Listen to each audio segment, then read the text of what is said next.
Hello दोस्तों, आज के इस वीडियो में हम बात करने वाले हैं एसबीआई कॉर्पोरेट बॉन्ड के बारे में। तो अगर आपने भी इस म्यूचुअल फंड में इन्वेस्टमेंट किया हुआ है या इन फ्यूचर इस म्यूचुअल फंड में इन्वेस्टमेंट करने के बारे में सोच रहे हो तो इस वीडियो को अंत तक जरूर देखिएगा। तो सबसे पहले हम इस म्यूचुअल फंड के फंड ऑब्जेक्टिव के बारे में जान लेते हैं। तो ये म्यूचुअल फंड इन्वेस्टरों के 80% से ज्यादा एसेट को कॉर्पोरेट बॉन्ड में निवेश करता है। अब हाई रेटेड कॉर्पोरेट बॉन्ड में निवेश करने के कारण ये एक अच्छा डेब्ट सिक्योर म्यूचुअल फंड माना जाएगा। अब हम इस म्यूचुअल फंड के पास रिटर्न्स के बारे में जाने तो इसने एक साल में 2.7% का, 3 साल में 6.2% का और ऑल ओवर 7.2% का रिटर्न्स अपने इन्वेस्टरों को लाकर दिया हुआ है।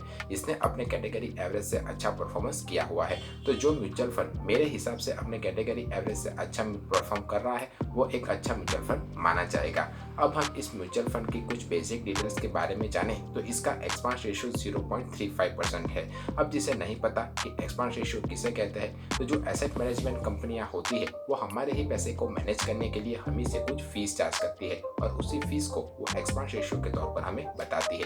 तो जितना ज्यादा एक्सपांस रेशियो होगा उतना ही कम इन्वेस्टरों को प्रॉफिट होगा। तो जब कभी भी आप किसी भी म्यूचुअल फंड में इन्वेस्टमेंट करने के बारे में सोचें तब एक्सपांस रेशियो के क्राइटेरिया को जरूर ध्यान रखें। इस म्यूचुअल फंड का एग्जिट रेट 0% है और ये म्यूचुअल फंड एयूएम यानी कि asset under management 16,191 crore rupees को मैनेज करता है और ये एक ओपन एंडेड म्यूचुअल फंड है, यानी कि इन्वेस्टर जब चाहे तब इस म्यूचुअल फंड में अपने इन्वेस्टमेंट को स्टार्ट कर सकता है और जब चाहे तब अपने इन्वेस्टमेंट से बाहर भी निकल सकता है। ये mutual fund benchmark Nifty corporate bond index B111 को फॉलो करता है और अगर आप इस म्यूचुअल फंड में अपने इन्वेस्टमेंट्स को स्टार्ट करना चाहते हो तो मिनिमम SIP 500 रुपीज और लमसम अमाउंट 5000 से स्टार्ट कर सकते हो। एलोकेशन बाय क्रेडिट क्वालिटी देखें तो इसने AAA में 73.42%, SOV में 16.94%, कैश एंड कॉल मनी में 9.44% इन्वेस्टरों के पैसे को निवेश किया हुआ है।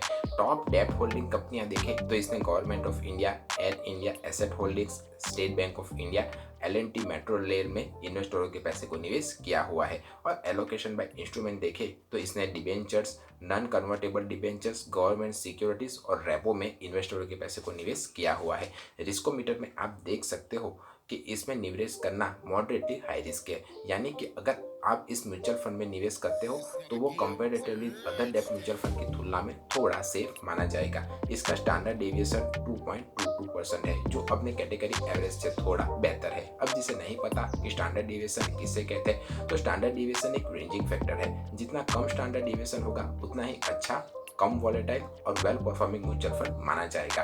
तो जब कभी भी आप किसी भी म्यूचुअल फंड में अपनी इन्वेस्टमेंट को करने के बारे में सोचे तब कम स्टैंडर्ड डेविएशन वाले म्यूचुअल फंड में इन्वेस्टमेंट करने के बारे में सोचेगा, आपके लिए बेहतर रहेगा। अब हम इस म्यूचुअल फंड पर लगने वाले टैक्स के बारे में बात करें तो अगर आपने 3 साल के बाद अपने निवेश किए हुए पैसे को अगर निकाल लिया तो आपको इंडेक्सेशन का 20% का बेनिफिट मिलेगा और उसके बाद आपको नेग्लिजिबल टैक्स देना पड़ेगा। पर 3 साल से पहले आपने अगर अपने पैसे को निकाल लिया तो आप जिस टैक्स स्लैब में आप अप्लाई करोगे उस टैक्स स्लैब के हिसाब से आपको टैक्स देना पड़ेगा अपने निकाले हुए पैसे को।